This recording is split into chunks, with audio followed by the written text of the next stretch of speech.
안녕하세요. 여러분들과 국제무역사 2급 강의를 함께하게 된 관세사 조홍석입니다.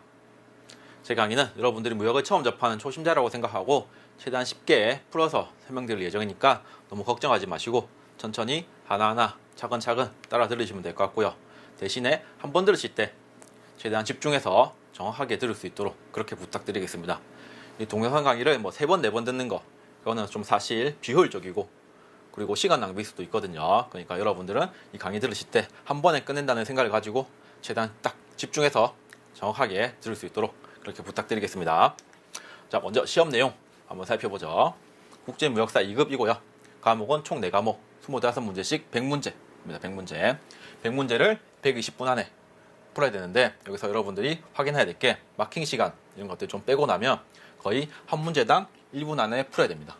한 문제당 1분. 그러니까 최대한 빠르고 정확하게 풀 수 있어야 되겠죠. 꼭 기억하고 계셔야 됩니다. 한 문제당 1분 정확하고 빠르게 풀겠다 라고 기억하고 계셔야 되고, 시험 방법은 객관식 사지선다형, 그러니까 보기 4개 중에 틀린 것은 옳은 것은 찾는 객관식 사지선다형이고요. 합격 기준은 전체 과목 점수의 평균이 60% 이상, 그러니까 평균 60점, 그리고 단 40% 미만 특정 과목이 있을 경우 불합격, 이거는 까락 40점이죠. 평균 60점, 까락 40점이 합격 기준이 되겠습니다. 세부 과목 한번 보시면 규범부터 시작해서요, 절차, 통관 절차, 계약, 운송, 보험, 영어, 실무까지 그 범위가 무역 전체 범위입니다. 무역 전체 범위. 무역의 처음부터 끝까지 이 과목에 다 들어가 있거든요. 그렇다고 해서 절대 어려운 시험은 아닙니다. 국제무역사 2급 절대 어려운 시험은 아니고, 무역을 처음 접하는 초심자라고 하더라도 한 달에서 2달 정도 열심히 강의 들으시면서 공부하시면 충분히 누구나 합격할 수 있는 시험이기 때문에 자신감 가지시고 공부하시면 될 겁니다. 아시겠죠? 자, 학습 방법. 이제 우리가 어떻게 공부를 하면 좋을지 제가 몇 가지 알려드릴게요. 먼저 말씀드리고 싶은 게 이제 계획적인 수강 부분이거든요. 이게 온라인 강의거죠. 온라인 강의, 그리고 인터넷 강의. 인터넷 강의다 보니까 이러한 강의의 장점이 언제 어디서든 편하게 자유롭게 수강이 가능하다라는 장점이 있고요. 이러한 장점을 잘 활용하셔야 됩니다. 잘 활용한다는 거는 이제 계획표를 작성하시고 계획표에 맞게 이행하는 게 잘 활용하시는 건데, 제가 하나 말씀드리고 싶은 게, 제가 처음부터 무역에 대해서 많이 알고 있거나 아니면 처음부터 관세사거나 그건 절대 아니죠.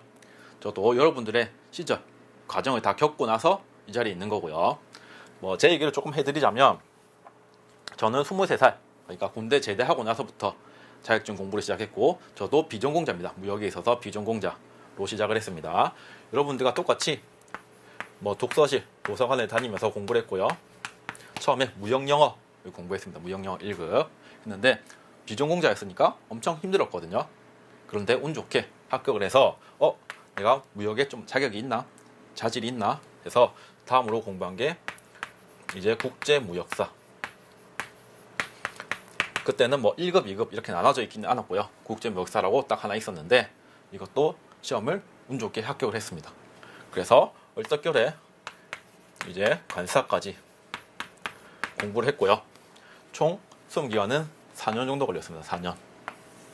4년 정도 동안 공부를 했습니다. 여기서 뭘 말씀드리고 싶냐면, 제가 이렇게 4년 동안 우여곡절도 많이 겪었고요. 산전수전도 많이 겪었거든요. 4년 동안 이렇게 공부를 해보니까 지금의 여러분들이 어떤 생각을 가지고 있는지, 어떻게 공부를 하고 계신지 좀 알 것 같더라고요. 느낌이 오고 다 이렇게 공부하고 계시는구나 알 것 같으니까 말씀드리는 거고요. 이렇게 계획적인 수강 부분 정말 어렵죠. 귀찮고 갑자기 막 일도 생기고 그래서 계획적인 수강이 어려운데, 그래도 다 알고 있습니다. 그래도 꼭 부탁드리겠습니다. 계획적인 수강 할 수 있습니다. 자, 다음으로 말씀드리는 거는 이제 예습복습 부분. 이것도 어느 선생님이든 다 강조하시는 거죠. 예습복습 잘해야 된다. 그런데 제가 한 4년 정도 이렇게 공부를 해보니까 정말 중요하더라고요. 정말 중요합니다. 예습복습. 그 중에서 제가 특히 말씀드리고 싶은 거는, 저도 비전공자라고 했죠. 강의 전에 1회독 꼭 부탁드리겠습니다. 1회독에서 2회독. 이게 정독으로 하셔야 되는데 처음부터 끝까지 정독으로 강의 전 1회독, 2회독 부탁드립니다. 이게 책이 한 요 정도 두꺼운데 이론 부분은 한 100페이지 정도밖에 안 되거든요. 그러니까 강의 전에 1회독 하셔서 어려운 무역 용어라든지 무역 흐름 이런 거에 좀 익숙해진 상태로 강의 들을 수 있도록 부탁드리겠습니다. 아시겠죠? 이래도 한 거랑 안 한 거랑 차이가 많이 나거든요. 나중에 가면 갈수록. 그러니까 수강전, 전공자든 비전공자든 둘 다 1회독에서 2회독 정독 꼭 부탁드리고요. 다음으로 말씀드리는 게 이제 복습 부분이에요. 복습. 뭐 강의 끝났고 오늘 끝 하고 바로 책 덮지 마시고 한 5분에서 10분 정도만 투자하셔가지고 오늘 뭘 공부했고 뭐가 중요했고 외울 부분은 뭐고 이런 식의 복습으로 마무리하는 것도 중요합니다. 아시겠죠? 예습 복습 중요하다고 말씀드렸고요. 다음으로 말씀드리고 싶은 거는 이제 기출문제 부분이거든요. 뭐 카페 같은 데 보면 뭐 기출문제만 풀어도 합격할 수 있다 하고 할 정도로 기출문제가 중요하다고 다들 잘 알고 계시죠? 네, 제가 추천드리고 싶은 거는 일단 강의 다 듣고 열심히 이론 공부를 마친 이후에 한 기출문제 한 5회분 정도는 꼭 좀 풀어달라고 이렇게 부탁드리고 싶습니다. 이제 기출문제를 풀면서 문제는 어떻게 출제되는지, 그리고 문제 뭐 난이도는 어떤지, 트렌드는 어떤지 이렇게 문제 출제 유형 같은 것도 한번 파악해 보시고요. 그리고 문제풀이 그렇게 풀다 보면 자신도 모르게 문제풀이 스킬이 좀 올라가 있는 걸 느낄 수 있거든요. 그렇게 기출문제도 이렇게 잘 준비해 주시면 됩니다. 따라서 학습 방법에서는 계획적으로 예습 복습 잘하고 기출문제까지 마무리까지 잘 해두시면 합격률이 한 평균 한 70% 정도 충분히 올라갈 수 있습니다. 아시겠죠? 잘 정리해 두시고 다음으로 이거는 제가 한 4년 동안 수험 기간 공부를 가졌는데 좀 더 추가해드리고 싶은 부분입니다. 하나 처음부터 말씀드리면 이제 반복학습입니다. 반복학습. 어떤 자격증 시험이든 특히 객관식 시험은 암기 많이 한 사람이 대장입니다. 암기. 그리고 암기 많이 한 사람이 무조건 합격하는 시험이 객관식 자격증 시험입니다. 아시겠죠? 어떻게 암기를 많이 해야 되느냐 이렇게 물어보시면 저는 해독을 많이 해라고 말씀드리고 싶거든요. 해독. 여기는 한 10회독 정도 적어놨는데 20회독 정도 하셔야 됩니다. 이렇게 처음부터 끝까지 뭐 대충 보지 마시고 처음부터 끝까지 정독으로 한 100페이지 정도 된다고 했죠. 그렇게 한 20회독 이상 꼭 부탁드립니다. 해독이 늘어나고 하다 보면 자연스럽게 암기가 늘어나고요. 그리고 암기가 더 정확해지고 어려웠던 부분도 좀 쉬워지고 그리고 흐름도 이해 안 됐는데 이해되고 이런 상황들이 발생하게 되거든요. 오로지 해독에 따라서 해독을 많이 하면 많이 할수록 그렇게 됩니다. 처음에는 어렵습니다. 한 5회독 정도는 시간도 엄청 오래 걸리고 무슨 내용인지 모르겠고 그런 것들이 있거든요. 그런데 한 10회독 정도 되고 한 20회독 정도 되면 정말 많이 도움 될 겁니다. 아시겠죠? 저 말 믿고 반복 학습, 해독 많이 하시면서 암기 많이 할 수 있도록 부탁드리겠습니다. 그리고 두 번째가 이제 주요 내용 위주 반복인데 해독을 막 자신이 보고 싶어하는 부분. 뭐 예를 들면 국제무역사에 있어서는 뭐 청약, 승낙, 뭐 인코텀즈 여기까지는 여러분들 정말 열심히 보십니다. 열심히 뭐 책이 해질 정도로 보시는데 이제 뭐 운송이라든지 뭐 보험 이제 가면 갈수록 뭐 분쟁 거의 새 책이죠. 말씀드리고 싶은 게 여러분들은 이제 보고 싶어하는 거, 자신이 잘하는 거 위주로 보려고 하거든요. 그러지 마시고 전체적으로 주요 내용 위주로 꼭 반복할 수 있도록 20회독 이상 할 수 있도록 그렇게 부탁드리겠습니다. 전체적으로 다 암기하셔야 됩니다. 아시겠죠? 전체적으로 그렇게 반복학습, 암기, 해독 부탁드리고요. 다음으로 말씀드리고 싶은 거는 이제 객관식 시험. 이게 객관식 사지선다 시험이라고 앞에서 말씀드렸죠. 사지선다 시험인데 이런 객관식 시험의 특성을 잘 이해하고 있으면 훨씬 더 효율적으로 공부할 수 있습니다. 그 중에서 처음으로 말씀드리는 게 이제 암기식 부분이거든요. 암기식이 이런 객관식 시험의 특성을 가장 잘 활용한 공부하는 방법이고요. 말 그대로 암기하는 식입니다. 암기하는 식. 이거는 뭐 제가 강의하면서 뒤에서 강의하면서 제가 이거는 이렇게 외우세요. 이거는 암기식을 이렇게 따세요. 이거는 암기식으로 외우세요. 이렇게 말씀드릴 거거든요. 그러니까 그런 식으로 암기식 잘 따서 공부 열심히 하시면 되고요. 이렇게 객관식 시험 특성을 잘 활용해야 됩니다. 다음으로 말씀드리는 거는 이제 합격 점수입니다. 합격 점수. 여러분들이 어떻게 합격할지 대충 다 계획 세우죠. 아까 합격 기준이 60점이라고 했죠.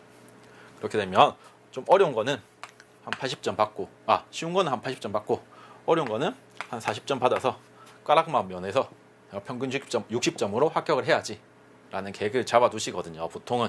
그런데 보면 한 반 정도는 다 불합격입니다. 반 정도는. 시험이 조금만 어렵게 나와버리면 꽈락 되는 경우도 많고 평균에 못 미치는 경우도 많거든요. 저도 다 경험해봤습니다. 이런 경우. 그래서 여러분들한테 말씀드리는 건데, 제 강의를 듣는 여러분들은 무조건 고득점으로 합격한다 라고 생각하셔야 됩니다. 고득점으로. 평균 적어도 70점은 받는다 라고 생각하셔야 되고요. 뭐 쉬운 거, 자신 있는 거는 80점, 어려운 거 또 60점 이상은 받는다 라고 생각하셔야, 뭐 시험이 역대급으로 어렵게 나왔다 이런 경우 있죠. 그렇게 나와도 한 70점, 50점으로 충분히 합격할 수 있는, 뭐 시험을 운에 맡기지 않고 자신이 개척해 나갈 수 있는 이 정도의 점수는 가지고 계셔야죠. 그렇게 합격 점수를 가지시고 객관식 시험 대비하실 수 있어야 됩니다. 아시겠죠? 다음은 이제 기출문제. 앞에서도 제가 말씀드렸죠. 기출문제 중요하다고. 그런데 여기서 하나 더 말씀드리고 싶은 거는, 기출문제를 다 풀고 나서 꼭 해독 한 번 더 해보세요. 해독 한 두세 번 정도 더 해보셔야 되는데, 기출문제를 풀고 다시 해독을 해보면 자신이 예전에 놓쳤던 부분, 그리고 보지 못했던 부분, 이런 것들, 시야가 넓어지는 걸 확실히 느낄 수 있거든요. 그러니까 기출문제 풀어보시고 꼭 해독해 보셔야 됩니다. 그렇게 해서 넓은 시야를 가지셔야 되고, 그리고 하나 더 객관식 특성 대비해서 말씀드리고 싶은 게, 객관식 시험은 이해보다는 암기입니다. 이해보다는 암기. 아시겠죠? 이해보다는 암기로 가시는 게 객관식 시험에 맞게 공부하시는 법입니다. 객관식 시험 준비 부분 관련해서 잘 준비해 주시고, 자, 일단 여기까지 하고요. 앞에서 알려드린 학습 방법, 그리고 제가 이제 경험해서 말씀드리는 합격 방법, 이것들 잘 활용하시면 저는 한 90% 이상 다 합격하실 수 있을 거라고 믿거든요. 그러니까 이렇게 잘 활용하셔서 모두 한 번에 국제무역사 2급 합격하실 수 있도록 그렇게 잘 준비해 주시고, 그럼 이제 국제무역사 2급 이론 부분 한번 같이 살펴보도록 하겠습니다. 무역거래 및 계약의 이해부터 살펴보도록 하겠습니다. 해독은 다 하셨죠? 강의 시작 전에 꼭 1회독에서 2회독, 전공자든 비전공자든 상관없이 회독 부탁드렸는데 여러분들 다 하셨을 거라고 믿고요. 그러면 일단 강의는 교재에 따라서 진행될 예정인데, 강의 듣다 보면 교재에 없는 부분, 이런 것들이 조금씩 추가된 부분이 있거든요. 그런데 그런 것들까지 잘 챙겨서 따라올 수 있도록 그렇게 부탁드리겠습니다. 자, 그럼 먼저 무역거래 및 계약의 이해부터 살펴보죠.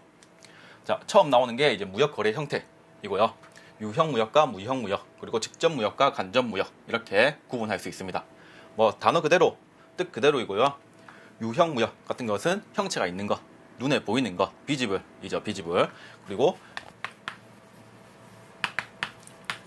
탱지블 굿즈를 무역하는 겁니다. 뭐 옷, 신발, 그리고 뭐 분필, 이런 것들을 무역하는 게 유형무역이 되겠죠. 그리고 무형무역 같은 경우에는 인비지블, 눈에 보이지 않는 것이고요.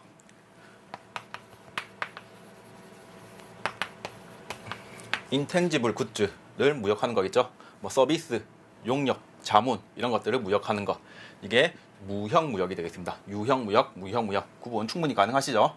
자, 이렇게 챙겨보시면 될 것 같고, 다음은 이제 직접무역과 간접무역인데, 직접무역과 간접무역, 이것도 단어 그대로, 자, 당사자가 되어서 직접 무역을 행하느냐, 아니면 당사자가 아닌 제3자로서 간접적으로 무역을 행하느냐에 따라서 직접무역과 간접무역으로 구분됩니다. 이것도 예를 하나 들어보면, 자, 직접무역 같은 경우에는 그 해외 직구 해보셨나요, 여러분들? 해외 직구라는 게 실제로 본인이 인터넷으로 해외 유명 브랜드 같은데, 공식 홈페이지 같은데 접속해서 로그인을 하고, 그리고 물품을 찾고 선택하고 결제를 하고 배송주를 입력하고, 이런 식으로 해서 직접 자신과 그 공식 홈페이지, 그 브랜드 간에 직접 무역을 하는 거죠. 해외 직구 같은 경우에 직접 무역으로 볼 수 있고요. 그리고 간접 무역 같은 경우에는 이제 구매 대행 같은 거, 나는 해외 직구 못 하겠다, 그러면 돈을 줄 테니까 대신 네가 좀 사줘, 이렇게 구매를 대행하는 거죠. 이게 간접 무역, 자신은 제3자로서 무역에 참가하는 거니까 간접 무역이 되겠습니다. 해외 직구, 구매 대행, 이렇게 예시를 들어서 살펴보시면 될 것 같고요. 간단하죠? 유형무역, 무형무역, 그리고 직접무역, 간접무역, 이렇게 구분하시면 됩니다. 쉬운 내용이었고요. 다음으로 찾아보실 게 이제 간접무역의 종류 부분인데, 간접무역 제3자로서 무역에 참가하는 그 대표적인 간접무역의 종류로서 중개무역과 중개무역이 있습니다. 발음이 똑같죠? 근데 틀립니다. 중개 그리고 중개무역, 중개무역 한번 살펴보죠. 어떤 건지.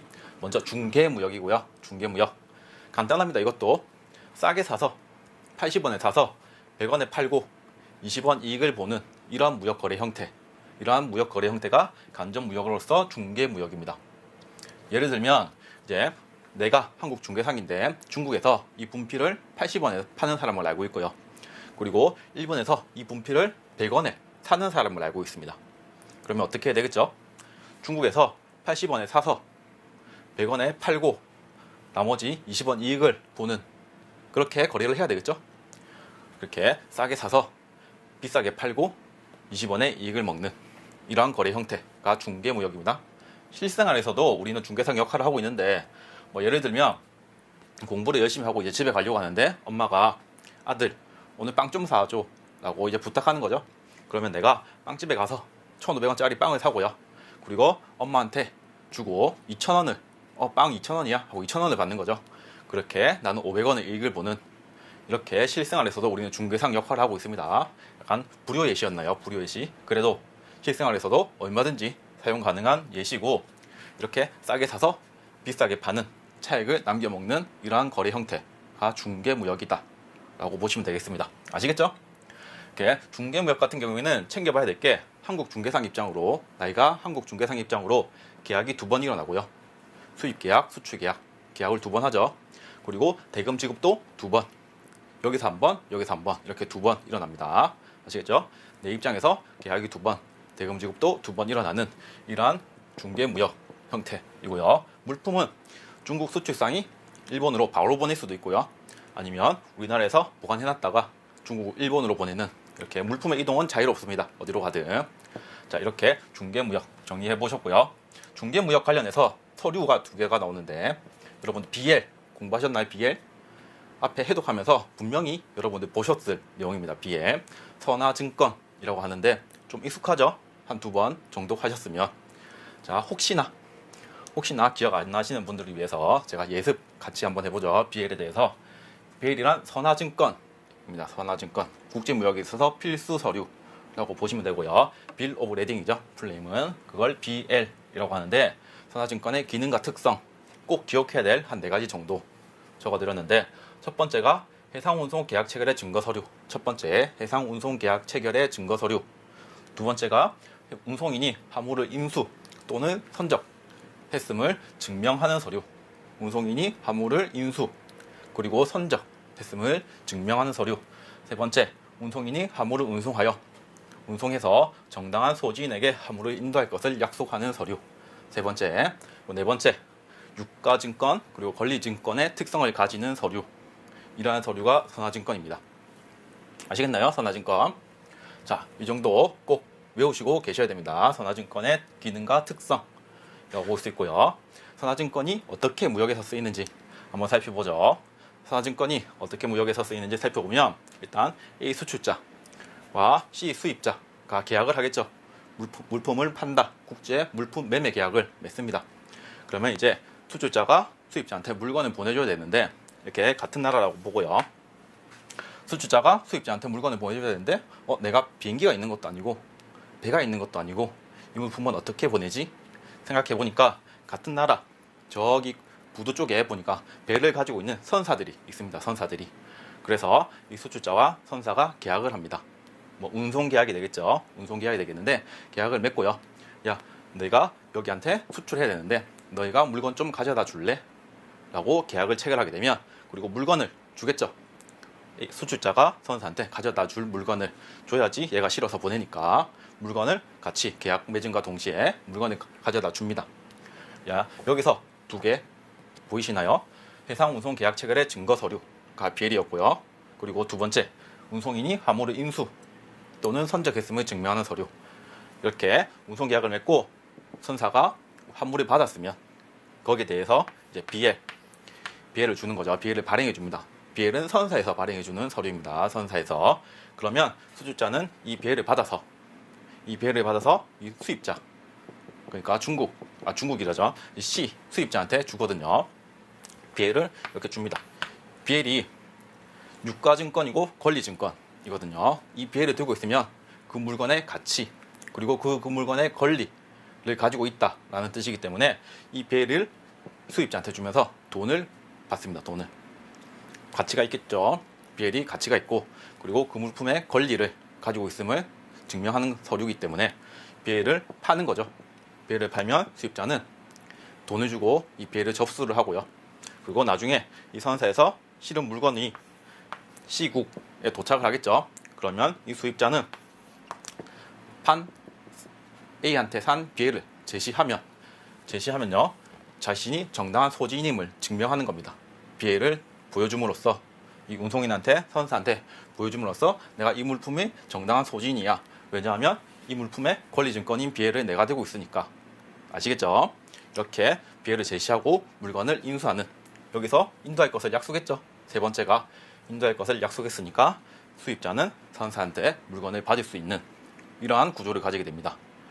아시겠죠? 이러한 역할을 하고요. BL은 이러한 구조, 이러한 유통 경로를 가지고 있습니다. 다 한번 보시고 정리 한번 해주세요. BL이 어떻게 쓰이는지. 자, 그리고 BL 양식도 한번 살펴보죠. BL 양식은 뭐 정해진 양식은 없는데 거의 비슷합니다. 이렇게 왼쪽 상단에 보면 뭐 수출자, 그리고 그 밑에 컨사이니, 수취인이 나오고요. 오른쪽에 보면 뭐 BL 번호도 있고, 밑에 보면 이제 화물 관련 정보들, 어떤 배에 실렸는지, 그 배의 항차가 어떻게 되는지, 도착항이 어딘지, 뭐 물품 명세 같은 것도 좀 적혀 있고요.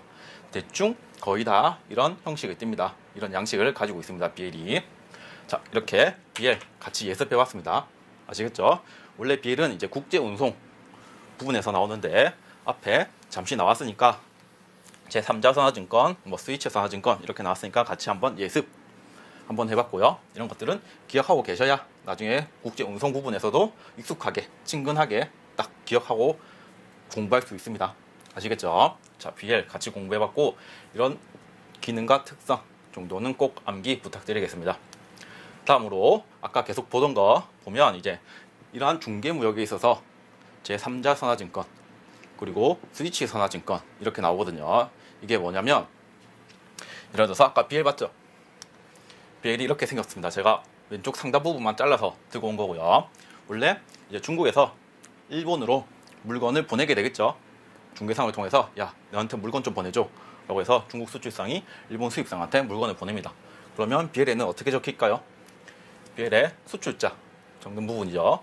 여기는 차이나, 중국에서 보내는 거니까 차이나라고 적힐 거고, 컨사이니 같은 경우에는 일본으로 보내는 거죠. 수취인은 일본이니까 이렇게 발행된 BL이 발행됩니다. 이렇게 BL이. 그런데 일본 수입상이 거래를 한두 번 하는 게 아니고, 무역을 한두 번 하는 것도 아니고 이렇게 BL을 받았는데 나는 한국 중개상이랑 계약을 했는데 왜 물건이 중국에서 오지? 이거 봐라, 얘들이 중개무역 하는가? 라고 하면서 이 차이나한테 연락을 해보겠죠. 그리고 어떻게든 찾아보려고 할 겁니다.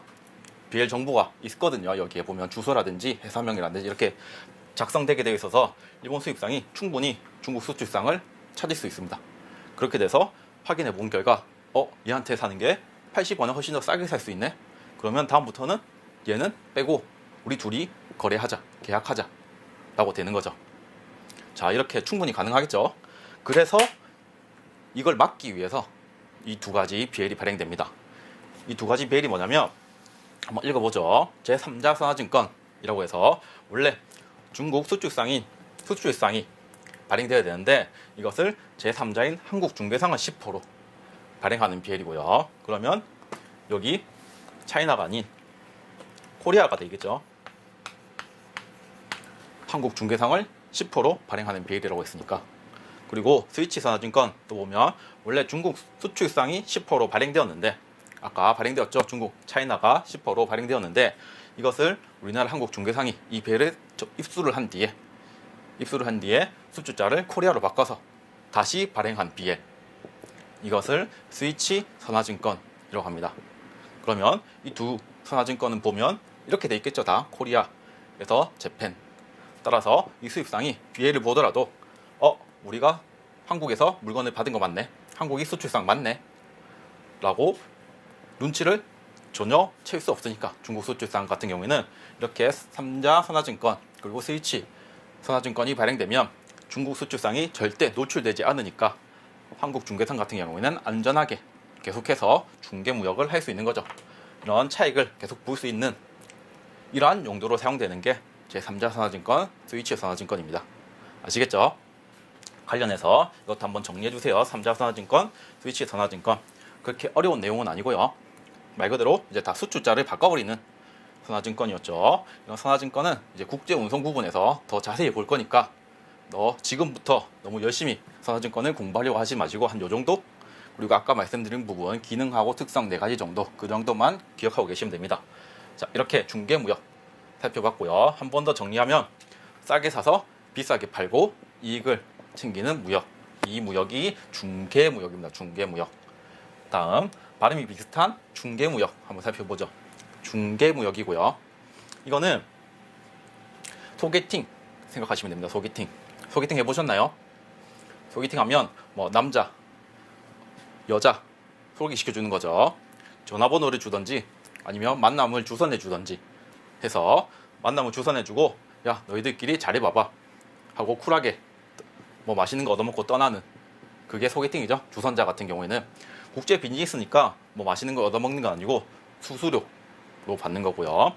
수출입 중개를 하고 수수료를 획득하는, 수수료를 취하는 이러한 무역 거래 형태, 간접 무역의 종류가 중개무역입니다. 중개무역.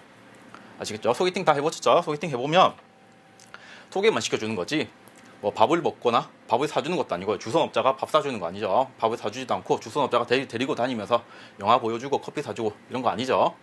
소개만 시켜주고 이제 알아서 둘이서 알아서 수출자 수입자 알아서 밥을 먹든지 영화를 보든지 커피를 사 먹든지 그건 둘이서 알아서 해야 되는 겁니다. 그렇기 때문에 매매 계약이라든지 물품 운송, 뭐 대금 지급 이것은 미국의 수출자 그리고 일본 수입상이 스스로 행해야 되는 거고 우리나라 한국 중개업자 같은 경우에는 오로지 중개만 해주고 스스로 이득을 취하는 이러한 소개팅과 같은 거래 형태가 중개무역입니다. 앞에 중개무역과 지금 중개무역 확실히 틀리죠? 그 특성, 그 개념 정확하게 이해해 두셔야 됩니다. 소개팅 생각하시면 됩니다. 소개팅. 자, 다음으로 볼게 이제 연계무역입니다. 연계무역.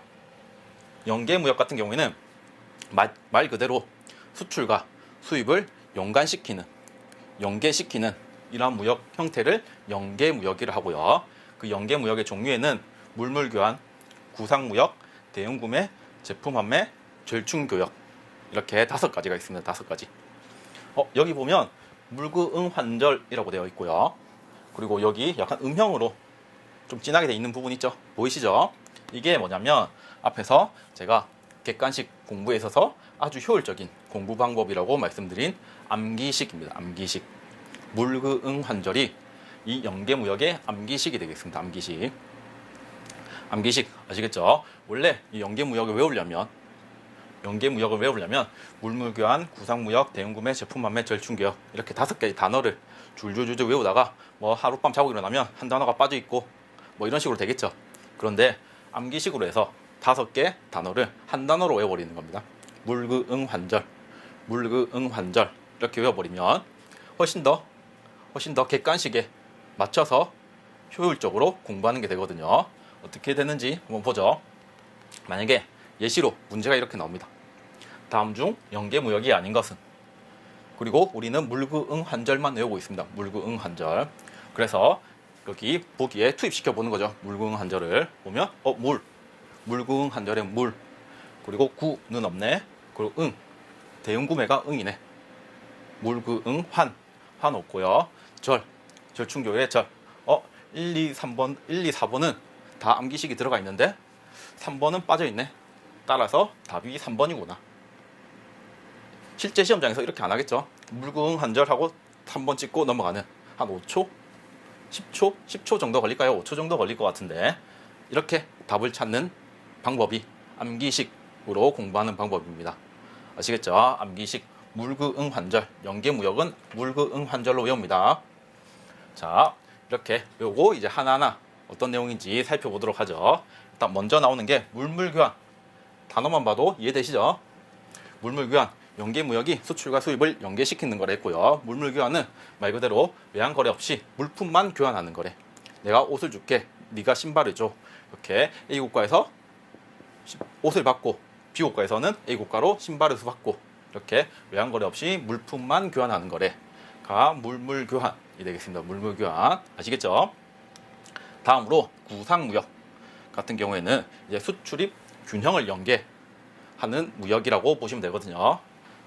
맨날 A국가에서 수출한다고 생각하면 A국가는 항상 무역 흑자를 보고요. 그리고 B국가는 항상 무역 적자를 보겠죠.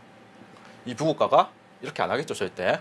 그러니까 너희도 우리 물건을 수입해 라고 하면서 균형을 맞추는 거래입니다. 구상무역이고요. 이것을 구상무역이라 하고, 구상무역의 특징은 원웨이 트레이드 기억하셔야 됩니다. 원웨이 트레이드. 이게 뭐냐면 이제 계약을 하겠죠. 연계무역에 있어서 계약을 할 건데, 이렇게 구상무역 같은 경우에는 원웨이 트레이드로서 계약서 한 장만 작성을 합니다. 한 장만. 그래서 여기 수출, 여기 수입, 이렇게 계약서 한 장에 수출, 수입 다 들어가 있는 게 원웨이 트레이드입니다. 원웨이 트레이드 아시겠죠? 자, 계약서 한 장만 작성하는 원웨이 트레이드가 구상무역이다 라고 정리해 두시면 될 것 같고요. 대응구매 같은 경우에는 구상무역과 거의 똑같습니다. 그런데 보이시죠? 투웨이입니다. 투웨이. 원웨이 같은 경우에는 계약서 한 장에 수출, 수입 다 들어간다 했죠. 투웨이는 어떻게 될까요? 투웨이 같은 경우에는 똑같이 수출, 수입 그것을 균형을 맞추는 거래인데, 투웨이니까 계약서는 두 장이 작성이 됩니다. 한 장은 수출, 한 장은 수입이 되겠죠. 자, 구상무역과 대응구매는 개념이 거의 비슷하다.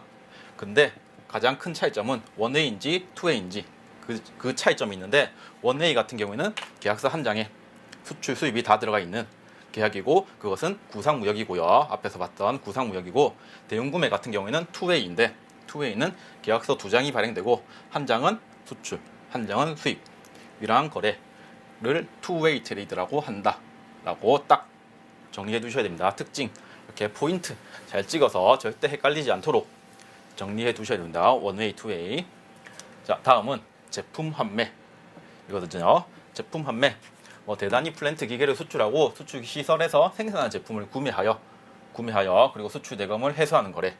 예를 들면 A국가에서 B국가로 이제 신발기계를 수출합니다. 말이 신발기계지 실제로 보면 엄청난 규모겠죠. 신발기계. 그렇듯 대단히 플랜트 기계입니다. 신발기계 같은 경우에는 A국가에서 B국가로 신발기계를 수출하고요. 그리고 B국가에서는 이 신발기계에서 생산한 신발을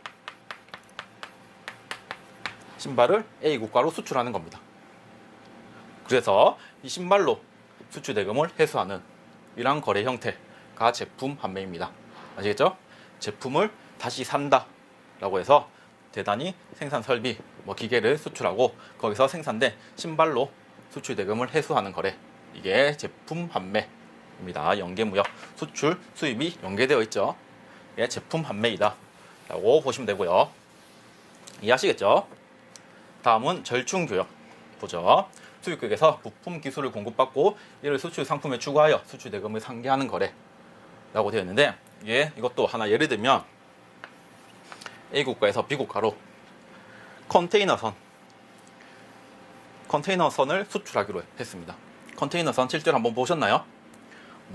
말로만 들어보면 축구장 20개, 100개 이렇게 하는데, 실제로 앞에서 보면 엄청납니다. 엄청나. 한눈에 들어오지 않을 정도로 큰 컨테이너선이거든요. 금액도 엄청나겠죠. 규모도 엄청나고, 이런 컨테이너선을 A국가에서 B국가로 수출하기로 계약을 합니다. 그리고 B국가에서는 이 컨테이너선을 만드는 데 필요한 기술이라든지 고가의 레이더 장비 이런 것을 수출하거든요. 그래서 수출하면 B국가에서 이런 컨테이너선을 만들 때 이 기술과 컨테이너선을 장착해서 그만큼 대금을 상계해서 수출하는 거죠. 이러한 거래 형태가 절충교역입니다. 절충교역. 이해되시죠? 필요한 부품, 기술 이런 것들을 공급해주고 그 공급한 기술, 부품을 받아서 장착해서 수출하는 수출한 이후에 대금을 상계하는 거래, 이런 거래가 절충교역입니다. 절충교역. 이렇게 연계무역 쭉 살펴봤습니다. 암기식 어떻게 된다고 말씀드렸죠? 암기식 기억나시죠? 절대 까먹으면 안 됩니다. 이런 거 암기식. 암기식은 물구응 환절이고요. 물물 교환할 때 물, 구상무역할 때 구, 대응 구매할 때 응, 제품 판매할 때 환, 그리고 절충교역에 있어서 절, 물구응 환절. 또 하나 팁을 더 드리자면 암기식 같은 경우에는 약간 자극적이고 운율을 있게 만드는 거, 그게 머릿속에 더 잘 기억 남겠죠. 물구응 환절 이렇게 외워도 되는데, 뭐 예를 들면 구정, 물, 환영 이런 식으로 외운다든지, 약간 글자를 틀리지만 이렇게 리듬에 맞게 단어 뜻에 되도록, 단어 뜻이 되도록 뭐 구정, 물, 환영 이런 식으로 외워두셔도 됩니다. 여러분들이 언제 자다가 벌떡 일어나서 암기식을 될 수 있을 정도로 쉽게 외우시면 되거든요. 아시겠죠? 이게 암기식이 지금은 하나지만 나중에 쌓이고 쌓이면 엄청난 힘을 발휘하게 됩니다. 아시겠죠? 이렇게 연계무역의 암기식 물구응 환절로 외웠습니다. 자, 이제 다음으로 기타 무역 거래 형태가 나오고요. 한 7가지. 위탁 가공무역부터 해서 OEM, ODM, 넉다운, 임대 수출, 위탁 판매 수출, 외국 인수 수입까지 7가지 정도 한번 살펴보죠. 교재는 한 여기까지 있을 거거든요. 여기까지 있는데, 이 3개는 그 대외무역법상의 특정 거래 형태라고 나오는 거고요. 제가 이것을 시험에 나올 수도 있어서 좀 추가해 드렸습니다. 그러니까 여기까지 챙겨서 같이 한번 살펴보죠. 먼저 위탁 가공무역부터 살펴보겠습니다. 위탁 가공무역은 가공임, 이게 중요합니다. 가공임 지급 조건으로 하는, 원료의 전부 또는 일부를 상대방에게 수출하고 수입국에서는 이를 가공한 후 다시 수출하는 거래. 무슨 말이냐면, 보통 위탁 가공무역을 하는 이유가 가공임, 인건비 때문에 하는 경우가 많습니다. 인건비. 우리나라 같은 경우에는 아시아 국가들 중에서 인건비가 비싼 편이죠. 그런데 저 밑으로 내려가면 뭐 베트남, 인도네시아, 그리고 뭐 말레이시아 이렇게 가면 우리나라의 한 10분의 1 정도 될까 말까 할 정도로 거기는 인건비가 상당히 싸거든요. 그러니까 이렇게 노동력이 많이 필요한 물품을 생산하기 위할 때는 우리나라에서 하는 것보다 그런 나라에서 하는 게 훨씬 더 이득인 경우가 많습니다. 뭐 예를 들어서 A 국가에서 B 국가로 수출하는데 티셔츠 같은 거, 티셔츠 앞판이고요. 티셔츠 뒷판, 그러니까 앞 뒷판 합쳐서 티셔츠를 만들겠죠. 여기다 실, 그리고 바늘 이런 것들을 A 국가에서 B 국가로 수출하고요. 이렇게 원료 전부 또는 일부를 수출해주고, B 국가에서는 싼 노동력을 바탕으로 여러 명 인부들이 투입돼서 이제 열심히 바느질을 하겠죠. 바느질을 한 후 완성된 티셔츠를 다시 A 국가로 수출하거나 아니면 다른 국가로 수출하는 이러한 거래 형태, 말 그대로 가공을 위탁하는 무역 거래 형태입니다. 아시겠죠? 워낙 A 국가의 가공임 또는 인건비가 비싸다 보니까 저렴한 B 국가로 물건을 다 보내주고, B 국가에서 노동력을 투입한 후 물품을 제조하고 다시 수출하는 이러한 거래 형태가 위탁 가공 무역입니다. 이것을 받는 입장에서는 수탁 가공 무역이 되겠죠. 반대되는 경우. 자, 이렇게 위탁 가공 무역, 수탁 가공 무역 잘 정리해 두시고요. 뜻 아시겠죠? 단어를 풀이해 보셔도 충분히 알 수 있을 겁니다. 위탁 가공 무역. 다음은 이제 OEM, 주문자 상표 방식이거든요. 이것도 예를 하나 들면 나이키 같은 거 다 하나씩 가지고 계시죠? 나이키 유명하니까. 나이키 같은 것도 원래 미국이 본사거든요. 나이키 미국 본사가 있는데, 이 택을 한번 뜯어서 보면 거의 다 메이드 인 베트남, 메이드 인 인도네시아 뭐 이렇습니다. 이것도 어찌 보면 위탁 가공 무역의 일종이라고 보실 수 있습니다. 위탁 가공 무역의 일종인데, 어떤 거냐면 미국 나이키가 뭐 위탁 가공과 동일하게 인건비, 그리고 뭐 시설, 이렇게 대지 이런 게 싼 말레이시아 이런 곳으로 기술, 노하우를 전수해주고요. 그리고 이 비국가에서는 이 전수받은 기술과 노하우, 그리고 저렴한 인건비 이런 것을 들여서 미국에서 시키는 대로 신발을 만드는 거죠. 그래서 이 미국 나이키의 상초인 나이키 부착하고 다시 수출하거나 아니면 뭐 다른 나라로 수출하는 이러한 거래 형태가 OEM입니다. OEM. 자, 주문자 상표 방식 말 그대로 A국가 미국의 나이키가 주문자가 되겠죠. 그러니까 B국가에서는 주문자 미국 나이키의 상표를 부착해서 다시 수출해주는 이러한 수출 수입 무역 거래 형태이고요. A국가에서는 미국 나이키에서는 B국가의 기술과 노하우를 전수해 줍니다.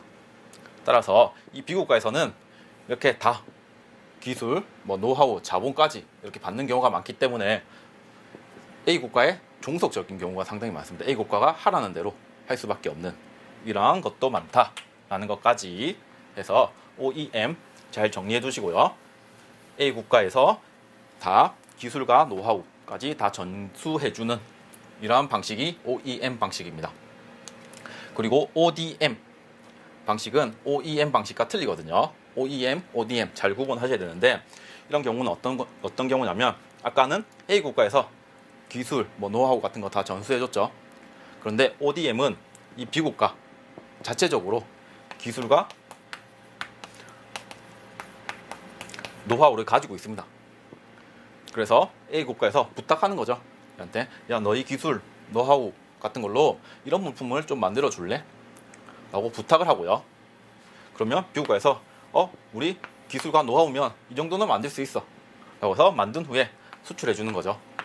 그러면 A국가에서 이 만든 물품을 가지고 유통하는, 서로 잘하는 걸 하는, B국가에서는 제조를 잘하니까 제조하고 A국가에서는 유통을 잘하니까 유통하고 이러한 거래 형태가 ODM이 되겠습니다. ODM. OEM과는 확실히 좀 틀리죠. 뭔가 OEM 같은 경우에는 약간 종속적인 느낌이었는데 ODM은 약간 자체적인, 주체적인 느낌입니다. 아시겠죠?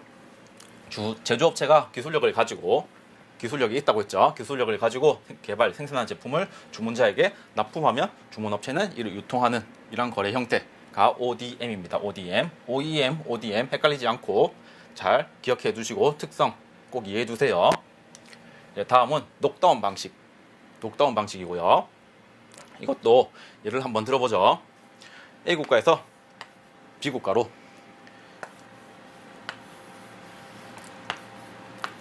비행기를 수출합니다. 비행기를 수출하는데 엄청 비싸겠죠? 한 100억이라 칩시다. 비행기 100억짜리 비행기를 수출합니다. 이제 수입하려고 보니까 B국가에서 수입하려고 보니까 관세가 10%인 겁니다. 10%란 거는 수입하려면 10억을 내야 된다는 거죠. 관세가 10%라는 것은 수입하려면 세금 통관할 때 세금을 10억을 내야 된다라는 뜻입니다. 너무 비싼 거라. 그래서 B국가에서 생각을 해보니까 이렇게 완제품 단위로 수입하지 말고 우리 이것을 부분품 그리고 반제품 상태로 꼬리부터 먼저, 그 다음 몸통, 그 다음 날개 이렇게 반제품 상태로 수입할게. 그렇게 수입하면 꼬리는 0%, 몸통 같은 경우에는 1%, 그리고 날개는 한 3% 관세가 붙어서 수입할 때 관세를 따져보니까 이거는 한 1억 정도면 되겠더라. 이렇게 해서 우리는 이렇게 부품이나 반제품 형식으로 수입을 하고 우리나라에서 제품을 완성시킬게, 조립해가지고 제품을 완성시킬게. 이런 방식의 거래가 녹다운 방식입니다. 녹다운 방식. 보통은 이런 관세를 좀 줄이기 위해서 사용되는 경우가 많고요. 이렇듯이 완제품과 그 부품, 원재료의 관세 차이가 심할 경우에 이런 것을 좀 회피하고자 하는 거래 형태가 녹다운 방식입니다. 아시겠죠? 10억인데 여러분들은 10억 하시겠습니까? 1억 하시겠습니까? 좀 귀찮아도 1억이 훨씬 더 낫겠죠? 자, 이렇게 하는 방식이 녹다운 방식입니다. 녹다운 방식도 잘 기억해 두시고요. 주로 관세 때문에 많이 행하는 방식이고요. 다음이 임대수출. 임대라는 개념은 잘 알고 계신가요? 보통 부동산 할 때 많이 나오는 개념인데 빌리는 거죠. 임대하는 게 빌린다 라고 보시면 되고요. 간단합니다. 내용은 A국가에서 B국가로 임대를 합니다. 임대를 해주는 거죠. 빌려주는 거죠. 물품을 빌려주고요. 어느 기간을 정해놓고 그 물품을 빌려주고 나서 그 기간이 지나면 그 기간까지 충분히 쓰다가 그 기간이 지나면 이제 B국가로 완전히 이전되거나 아니면 다시 A국가로 수입받거나 수출하거나 하는 거래 형태가 임대 수출입니다. 빌려주는 수출이고요. 그 임대 기간 내에서 B국가에는 자유롭게 사용하고 그리고 그 기간이 끝난 후에는 B국가에서 인수를 하거나 아니면 다시 돌려주는 거래를 임대 수출이라고 합니다. B국가 입장에서는 임차 수입이 되겠죠. 빌려서 수입하는 이러한 거래가 임대 수출, 임차 수입이 되겠고요. 자, 계속해서 이제 위탁 판매 수출입니다. 아까 위탁 가공 수출 보셨죠? 그거는 가공을 위탁하는 수출이었으면 위탁 판매 수출 같은 경우에는 판매를 위탁하는 수출입니다. 판매를 위탁하는. 자, 보시면 물품을 무한으로 수출하고 물품이 판매된 범위에서 대금을 결제하는 수출이라고 되어 있죠. A국가는 너무 국가 인구도 작고 시장도 작습니다. 그래서 물건은 잘 만드는데 너무 팔 데가 없으니까 B국가로 수출하는 겁니다. B국가는 인구도 많고 시장도 넓으니까 B국가로 무한으로 수출한 뒤에 이제 B국가에서 물품을 팔고요. 자신이 직접 팔거나 자신의 나라 시장에 팔거나 아니면 자신이 수출할 수도 있고 이렇게 팔고 그 판 범위 안에서 대금을 결제하는. 아시겠죠? 아시겠죠? 물품을 무한으로 수출한 후 판매된 범위 내에서 대금을 결제하는 거래 형태가 위탁 판매 수출이 되겠습니다. B국가 입장에서는 반대니까 수탁 판매 수입이 되겠죠. 이런 위탁 판매 수출, 수탁 판매 수입. 자, 무한으로 수출해주고 그 물품이 판매된 범위 안에서 대금을 결제하는 수출. 이 위탁 판매 수출입니다. 자, 이것도 깔끔하게 정리했죠. 네, 다음 마지막인데 외국 인수 수입. 외국 인수 수입은 C국가가 등장하네요. C국가는 A국가에 지점이 있는 국가입니다. 뭐 삼성, 베트남 지점, 뭐 LG, 뭐 말레이시아 공장, 뭐 이런 느낌이 되겠죠. 이렇게 지점인데 내용을 살펴보면 당사국 간의 수입 계약을 체결하고 수입 대금을 지급하지만 물건은 제3국에서 수출되거나 수입출되거나 수입하는 이러한 거래 형태가 외국 인수 수입이 되겠거든요. 한번 살펴보죠. 어떤 거냐면 우리나라 뭐 일본이라고 칩시다. 우리나라 삼성과 일본이 계약을 맺습니다. 계약을 맺고 대금도 일본에서 우리나라로 주겠죠. 이렇게 수출 계약 그리고 대금 지급이 다 일어났는데 정작 물건은 삼성 말레이시아 공장에서 일본에 주는 겁니다. 느낌 아시겠나요?